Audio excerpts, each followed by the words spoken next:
Hello and welcome. I am Sir Guyman. Welcome to today's video. If you like today's video, please like, comment, and subscribe. I'm trying to get to 500 subscribers. Without further ado, let's get into today's video. As you guessed, it is about Switzerland, and yeah, Switzerland they get a little angry. They don't like being neutral. They have their own ambitions of taking over the world. And today's conquest is going to start with little Liechtenstein. It's going to be a quick war. Bam, no more Liechtenstein, and peace, and bam, yeah, just like that, no more Liechtenstein. Switzerland's conquest isn't going to stop there. They're going to continue east. They're going to invade Austria. They are pretty successful because I gave them a huge buff, and no other countries are going to, intervene because NATO doesn't exist, and neither does the EU, and they don't exist because I don't want them to, because if they did exist, then the entirety of NATO would just invade Switzerland and that would be video over.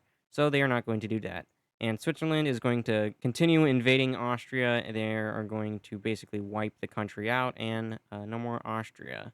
How sad for the Austrians. Next up on Switzerland's hit list is going to be little Slovenia. Now, Slovenia has access to the ocean, and you may be wondering, oh, why aren't they going to invade Italy? Well, Italy's a bit strong, and they don't want to go up against them right now. So instead, they're going to invade Slovenia, and just like that, Slovenia is out of here. Now, they are going to they're going to continue their conquest down into Croatia, and yeah, they basically just wipe out Croatia. They also then declare war on Bosnia, and bam, Bosnia is out too. And now the Swiss are going to invade Italy. They feel it's time.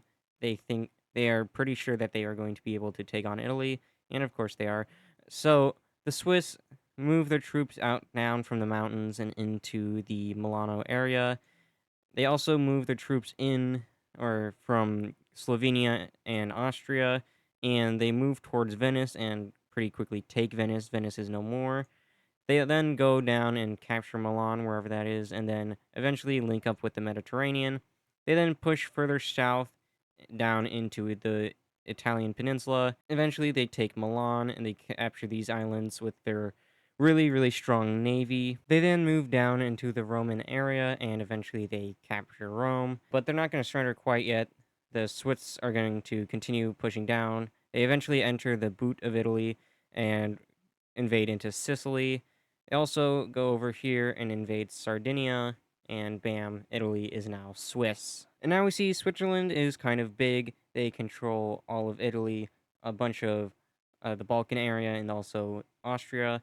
Now, the surrounding countries, such as France and Germany, are starting to take notice of Switzerland's aggression, and they're going to form themselves a little bit of an alliance. They don't, and this is to counteract Switzerland. But the Swiss don't really care. They're going to continue invading into the Balkans with the invasion of Montenegro. They then invade into Albania and take them out. And then they do this thing called invading Kosovo, and this angers the Serbs because the Serbs think Kosovo is theirs, even though it isn't. And so the Serbs declare war on the Swiss, but unfortunately for the Serbs, it's not their video, so they get taken out as well as Kosovo. And the Swiss, they bomb Serbia, and they also can entirely capture Serbia. The Swiss then move north into Hungary, and yeah, they capture Hungary pretty easy. They then invade Slovakia and take over Slovakia, and Czechia is basically done for. And now they border the Poles. The Poles are worried about Switzerland's aggressive expansion, so they will also be joining the European alliance against the Swiss. The Swiss still do not care, for they invade Macedonia. They then also invade Bulgaria and take it out instantly, and they now have access to the Black Sea. They also invade Romania, and they're like, oh wow, so cool. This is what Romania is like? Amazing. It's Swiss now. And so yeah, Romania is now Swiss, and then they also go in and invade Moldova. Moldova is now Swiss as well. Meanwhile, while the Swiss are busy conquering Europe, the Armenians are actually going to be doing some conquering of their own. They have a little beef with Azerbaijan over what I don't really know, but I know they are beefing. And this beef eventually turns into war, and Armenia instantly takes out this exclave. They also then move into the main Azerbaijani area, and it's a pretty one-sided war. Armenia wins almost instantly, and this is because they are also buffed as well, and you will see why they are buffed in a little bit. And by a little bit, I mean in like 10-ish minutes, so hang in there. The Armenians then also invade the Georgians. They want to control the entire Caucasus mountain range, and yeah, they basically do that. They take over all of Georgia, and bam. Now all the entirety of the Caucasus region is now Armenian. We go back over to Europe, and we see that the Swiss invade the Greeks, and yeah, it's not really good for the Greeks. They're taken out almost instantly. And yeah, there goes Athens, there's go Crete, and there goes all of the Greek islands. Turkey isn't really too happy about this because they wanted some Greek stuff like the islands, but this when confronted with the Swiss, they're like, "Ah, damn it!" And now Ukraine also joins in on the European alliance, and the Swiss are like, "Yo, this ain't cool. Why are you ganging up on me like this?" And the European alliance is like, well, have you tried not invading Europe?" And the Swiss are like, "Yeah, well, no, we want to invade Europe."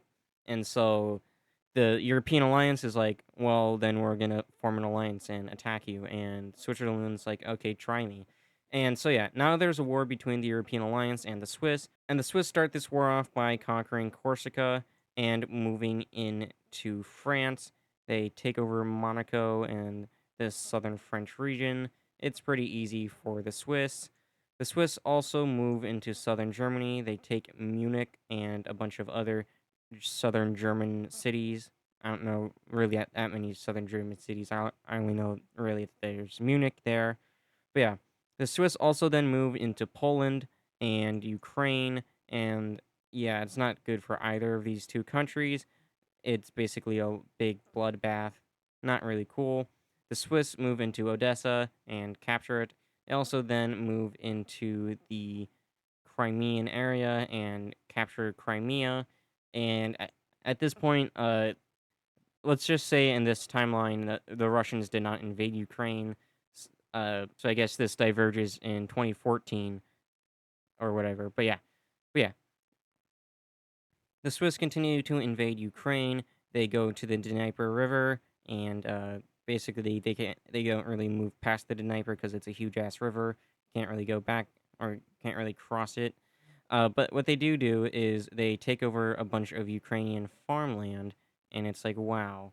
They also capture Kiev and Chernobyl, and yeah, basically all of Western Ukraine. And then the Swiss, they also move up into Warsaw, and yeah, they basically just take and move into eastern Poland, which is not good for the Polish, as they then also completely wreck the entirety of the Poles, and now Poland has fallen as well. And this is not good for the French or the Germans, as the Swiss then move further up into Germany, and eventually they capture Berlin, and Germany falls. And now all that's left in this alliance is France, and Switzerland is like, yo, we're just gonna take all of your stuff, man. We're just gonna blitzkrieg right into here. They take all of the southern French Riviera. They then move west and take all of this area over here. And then eventually they move in on Paris and take that. And once you know it, France is gone. So yeah, let's look at this little. Oh yeah, and then over here in Ukraine, they basically just they just wipe Ukraine out. So yeah, let's take a look at this peace treaty. So this peace treaty is Switzerland basically annexes all of them, even Germany, even though they surrendered. They just want a bunch of land. And what Switzerland's going to do next is they are going to invade the Benelux area, that being Luxembourg, Belgium, and the Netherlands. So yeah, that's all gone now too. Let's say goodbye to all of the Benelux. The Swiss then move into Denmark and take Denmark, and Denmark is no longer Denmark, is now Switzerland.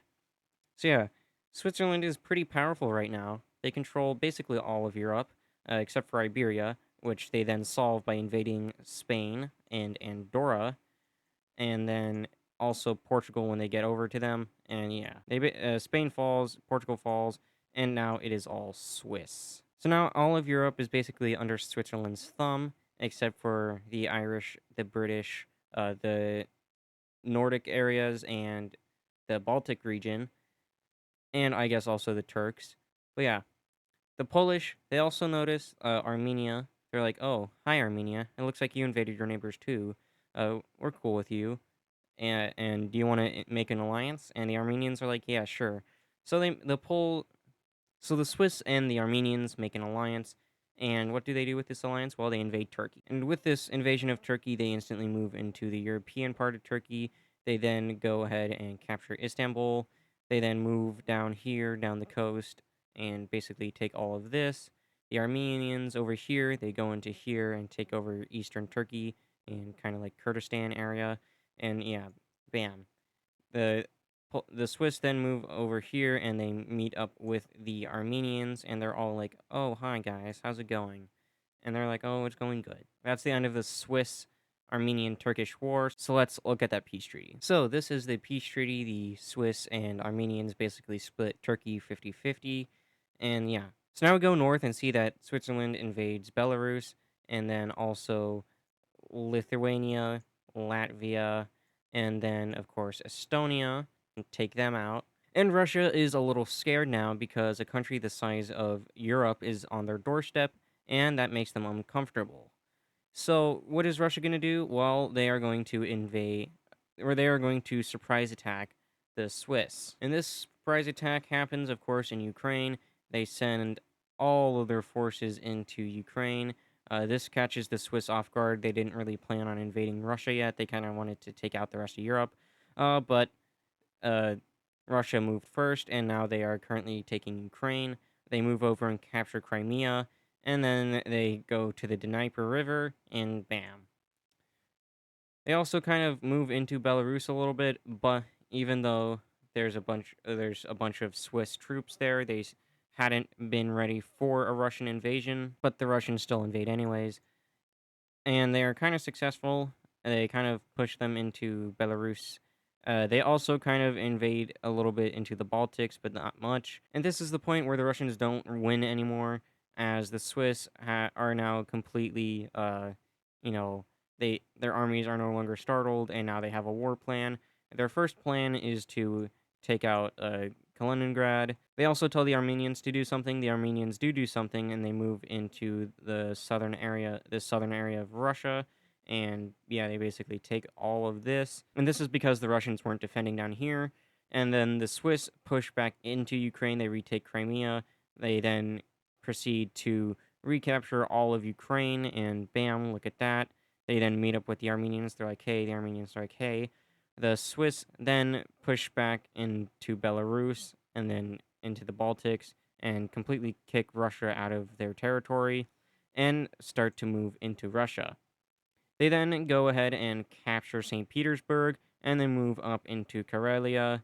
And yeah, it's not looking good for the Russians as the Swiss cut them off from the Kola Peninsula, and that's where a bunch of Russian nukes are. And then the Swiss just go, yeah, these nukes are ours now, and you can't do anything about it. And then the Swiss move further into the heartland of Russia, and wow, would you look at that? They basically sweep across it. They eventually capture Moscow, which isn't good. The Armenians continue their little invasion into the Caucasus area of Russia, and then bam, the Swiss move over here, and then the Russians surrender and agree to give them as much land as they want. So let's look at the peace treaty. So this is the peace treaty. Switzerland takes a whole bunch of Western Russia, including Moscow, and basically leaves the rest of Russia as a shell. And Armenia takes over this region of Russia, and they're pretty happy. The Swiss aren't quite done with their expansion yet, as they haven't conquered the entirety of Europe. So what they're going to do is they're going to invade Finland. And this is going to go pretty well for them. They capture Helsinki and a bunch of other Finnish cities, and then Finland is gone. They then also move into Sweden through down here, and then also through here. And yeah, Sweden, walk in the park, and eventually doesn't take long until Sweden's gone too. And then the Norse, they just surrender. They don't want to be invaded. They they know what's going to happen already. So yeah, Switzerland basically controls all of Europe except for the British, which they then take care of by invading the British. And now the British no longer are British; they are now Swiss. So yeah, they take over the British Isles, and then they invade Ireland, and now Europe is completely under the control of the Swiss Empire. And that's going to do it for today's episode. If you enjoyed, like, comment, and subscribe. I'm trying to reach 500 subscribers, so that'd be nice if I did. So yeah, like, comment, and subscribe, and I'll see you in the next one. Goodbye.